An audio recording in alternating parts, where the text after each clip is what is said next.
Moi,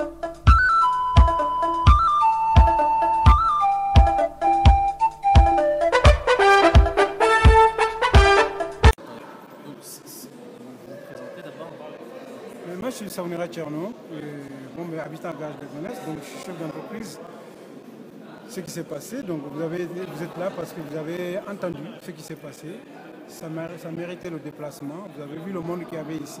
Je ne pense pas que les gens viennent pour simplement dire on va soutenir la famille Saounera parce que c'est le plus beau de Gage. C'est qu'il y a des raisons qui ont poussé, des raisons humaines qui ont poussé les gens à se déplacer pour venir témoigner. Voilà. Enfin, pour venir nous soutenir surtout. Parce que tout le monde n'aime pas forcément témoigner.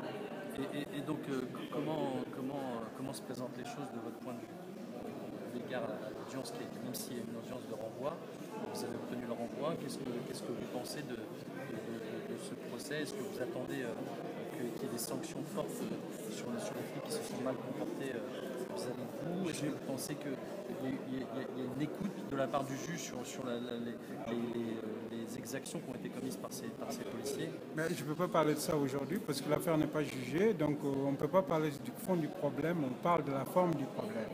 La forme du problème est que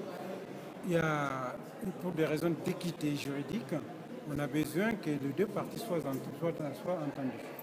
Moi, j'étais en garde à vue pendant 48 heures. Quand je suis sorti, donc j'ai fait mon droit d'aller porter plainte, on me l'a refusé. Je pense que la seule chose qui pourra me prouver qu'il n'y a pas une justice à deux vitesses lorsque cette affaire sera jugée avec équité. Effectivement, je crois en la justice aujourd'hui et je croirai encore d'autant plus lorsque cette affaire sera jugée avec équité. Lorsqu'on prendra en compte les éléments que des uns, aussi bien que les policiers, que moi-même, que tout le monde sera entendu dans les faits, dans l'équité des faits et non simplement. Moi, je ne suis pas là à charger la police. Je ne suis pas obligé d'aimer la police, mais je suis obligé d'aimer la loi, d'abdiquer la loi qui fait qu'ils sont les gardiens de cette loi, tout simplement. Et pour que les gens comprennent, en fait, tous les policiers qui sont mis en cause dans cette affaire n'ont pas été entendus jusque-là, c'est ça. Et c'est ce que vous réclamez, en fait. Moi, je réclame ça, et puis toute la famille n'a pas été entendue déjà, contrairement à ce qu'on a dit ici, l'audience. Il y a un seul membre de la famille qui a été entendu jusqu'à maintenant.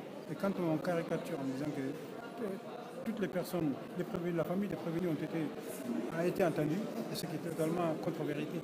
C'est une contre-vérité. Qui a avancé ça? Vous avez entendu à l'audience aussi bien que moi. Vous étiez dans la salle. Oui, non, mais pour que les gens... Non, je ne citerai pas de nom ni de fonction. Mais ça a été dit dans la salle que la famille a été entendue. C'est une contre-vérité. Je crois maintenant, un seul membre de la famille a été entendu. Un seul membre de la famille a été entendu. C'est ma fille. Voilà. Merci. Merci pour ce témoignage. Merci.